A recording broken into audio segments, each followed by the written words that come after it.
कई बार प्रार्थना करते हैं कि कर्म करके फल को भगवान के ऊपर छोड़ दो। ठीक समझो, जो निर्णय होता है वो हमारे ही अभ्यास और कर्म का होता है। पक्का समझिए, कहीं भी कोई विजय प्राप्त करता है उसका अभ्यास बहुत दृढ़ हो गया है, वो अभ्यास से आगे निकल रहा है। अभ्यास, उसमें आप ऐसी भावना न सोचे कि हम कोई ऐसा दान पुण्य की, वो एक अलग कर्म बन गया, वो आपका एक अलग कर्म बन गया। नहीं, आपकी अश्रद्धा हो जाएगी प्रभु में।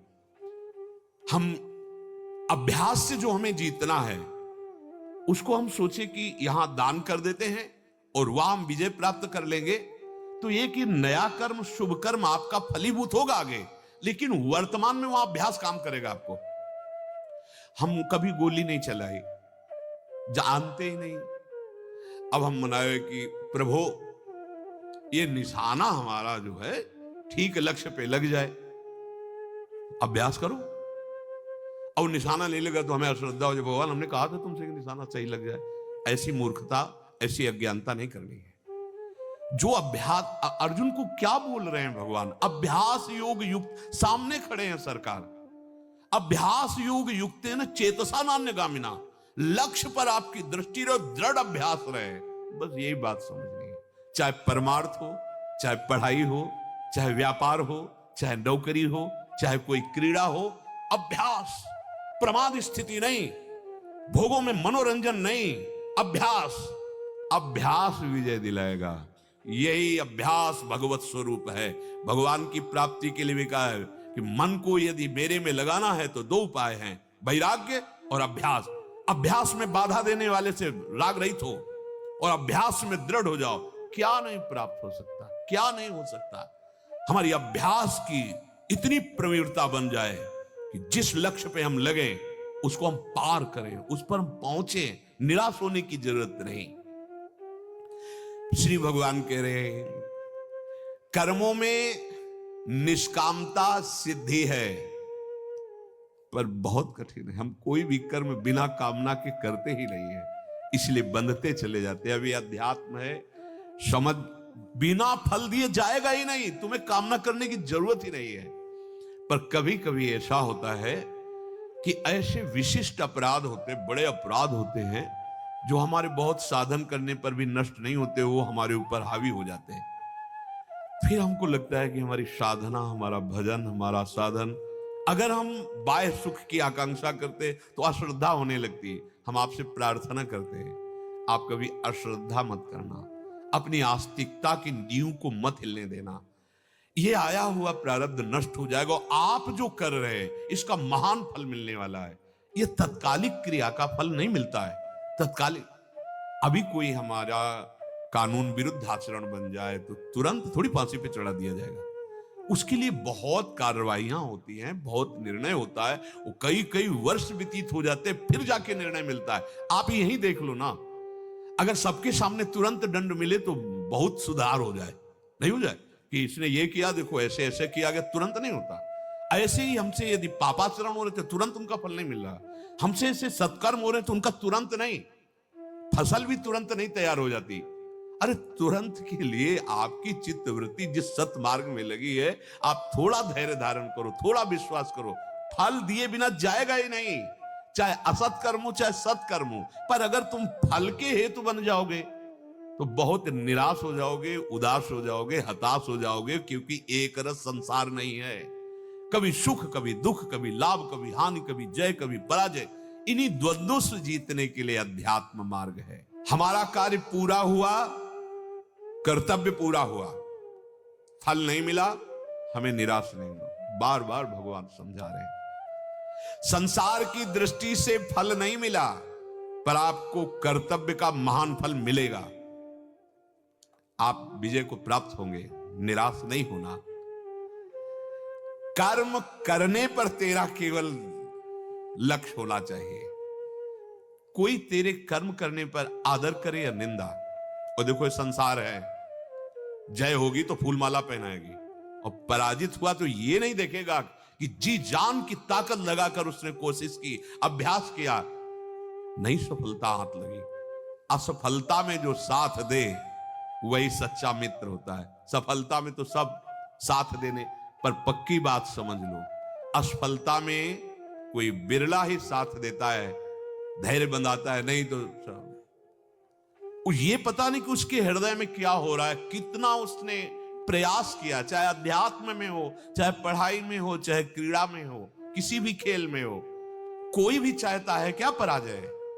अभ्यास, उसकी पूरी कोशिश, अब परिणाम उसके अनुकूल नहीं आया, तो हम सबको चाहिए कि साथ देना चाहिए, एक दूसरे का उत्साह वर्धन करना चाहिए। लेकिन जिनको शुद्ध बुद्धि प्राप्त नहीं है, वो उत्साह वर्धन की जगह और निराश कर देते हैं। बच्चा फेल होके आया, अगर माता पिता इतने पैसे लगा दिए, तो खिलवाड़ में समय नष्ट किया, फेल हो गया, और वो वैसे उसके मित्र जो पास हो गए, वो वैसे ही ऐंठ के चल रहे थे, वो वैसे ही दुखी हो रहा था, अल्प बुद्धि, और ऊपर से आकर आपने, और अब वो क्या, उसकी निराशा कहां पहुंचा देगी उसको। ऐसे किसी भी विषय में सबसे प्रार्थना है, कोई भी पराजित हो रहा हो, उठाने की कोशिश करो, उसको उस पराजय के दुख से निकालने की कोशिश करो, उसको सहयोग दो, मानसिक सहयोग दो, वाणी का सहयोग दो, तभी हम वास्तविकता में मित्रता का व्यवहार, तभी हम एक दूसरे को सुख पहुंचा सकते हैं। पर प्राय ऐसा नहीं देखा जाता, असफलता पर अरे नहीं भाई, कोई नहीं चाहता असफलता, कौन चाहता असफलता? पूरा प्रयास करने पर यदि असफल हुआ है तो पूजनीय है, प्रशंसनीय, उसकी प्रशंसा करो, तुमने बहुत प्रयास किया, निराश होने की जरूरत नहीं। ये अभ्यास, ये प्रयास, एक दिन सफलता तुम्हारे चरण चूमेगी, तुम्हें निराश नहीं होना। भगवान कह रहे हैं, तुम्हारा आदर करे कोई या निरादर, प्रशंसा करे या निंदा, अंतःकरण शुद्ध हो या ना हो, सिद्धि मिले ना मिले, तुम्हें बिल्कुल परवाह नहीं कर। भगवान कह रहे हैं, तो फिर काहे को चिंता करते हो?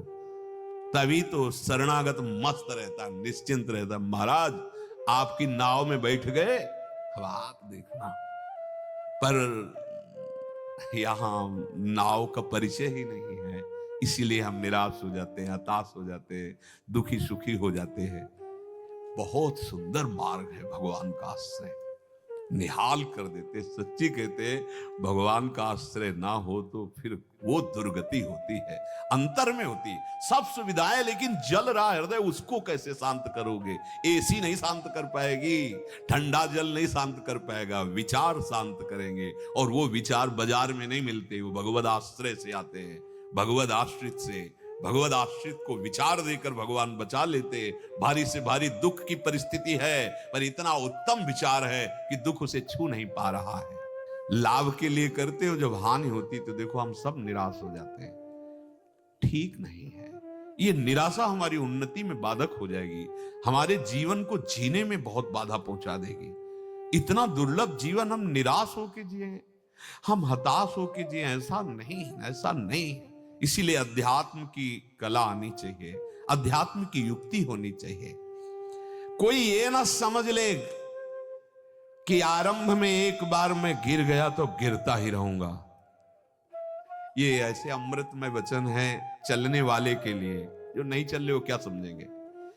कभी ये ना समझे कि आरंभ किया और गिर गए तो अब क्या नहीं। जैसे जीतने वाले को उत्साह होता है, उसे 1000 गुना उत्साह बढ़कर हम बढ़ाएंगे। हम यही नहीं समझ पा रहे। विजय तो हमारे चरण चूमेगी। अरे अविनाशी के बच्चे हैं, हमें बिल्कुल निराश नहीं होना। एक बार आरंभ में यदि हम गिर गए हैं, चूक हो गई, चढ़ना हमारा फिसल गया पैर, हमें बिल्कुल पीछे नहीं हटना। ये प्रायः गिराने पर ही है, कोई उत्साह बढ़ाने वाला नहीं मिलता। ये हम अपनी बात कहते हैं, कोई उत्साह बढ़ाने, वो केवल हरि गुरु है, बढ़ बढ़ आगे बढ़। नहीं, यहां संसार चमत्कार का नमस्कार, वाह वाही तभी तक है जब तक तुम्हारे गुण दिखाई दे रहे हैं, और गुण में चूक हुई फिर तुम तैयार हो। ऐसे तुम्हें ऐसा मजबूत तैयार होना है कि किसी की प्रशंसा और किसी की निंदा तुम्हारे कदम न रोक पावे, असफलता भी तुम्हारे कदम न रोक पावे। ऐ साधक, ऐ उपासक, ऐ मनुष्य देह में विराजमान भगवदंश, कोई असफलता तुम्हारे कदम न रोक पावे। चलना है हमें उस दिव्य वस्तु को प्राप्त करना है, हमें विजय प्राप्त करनी है। एक बार तुमने यदि असफलता में भी कदम बढ़ा दिए तो महावीर बन जाओगे। ये असफलता कदम रोक देती है। अब क्या होगा? अब वही होगा जो होना है। बस जिद्दी स्वभाव चाहिए, यहां जिद्दी स्वभाव चाहिए। जीवन में देखा है, जहां कहीं भय, जहां कहीं परास्त होने की बात मन ने खड़ी की है, वहीं अब कर परास्त तू। और हर तरह से देखा है कि क्रॉस कर गए, निकल गए। वो अहंकार नहीं होता, वो भगवत आश्रय और अपने अभ्यास, उसमें दृढ़ता, उसमें फिसड्डी स्वभाव नहीं, रोने वाला स्वभाव नहीं होना चाहिए। नहीं, हम रो नहीं सकते, रुलाएंगे। ये काम क्रोध बहुत रुला चुके हैं। भगवान का आश्रय लेकर हर विकार को भगाएंगे। वीर पुरुष के लिए नहीं, हम सब महावीर के अंश हैं, महाबली हैं हमारे प्रभु। अभयद्भुज दंडमूल पीनांश सानुकूल उनके शरणागत हैं। ये केवल बातें या प्रवचन नहीं कर रहे, ये छाती की बात कर रहे हैं। कदम कदम पर पराजय परास्त करने के लिए दौड़ती है और उपासक देख रहा है, पर घबराए नहीं। हर कदम उसका विजय श्री की तरफ बढ़ेगा, क्योंकि हम सत्य वस्तु की तरफ चल रहे, हम अपने कर्तव्य का पालन। एक बार असफल हो गए तो क्या हुआ? हमको अपनी सफलता प्राप्त करनी, निराश नहीं होना। और एक बार यदि तुम ऐसा कर ले गए सम सिद्धि असिद्धि में, तो समझ लो कि तुमने परमात्मा प्राप्ति या ऊंचाई पर चढ़ने के लिए कमर कस लिए, तुम्हें कोई नीचा नहीं दिखा सकता। इसीलिए भगवान स्वयं कह रहे, योगस्था कुरु कर्माणि समत्वम योग उच्यते। शेष व्याख्या की श्री राधा वल्लभ लाल।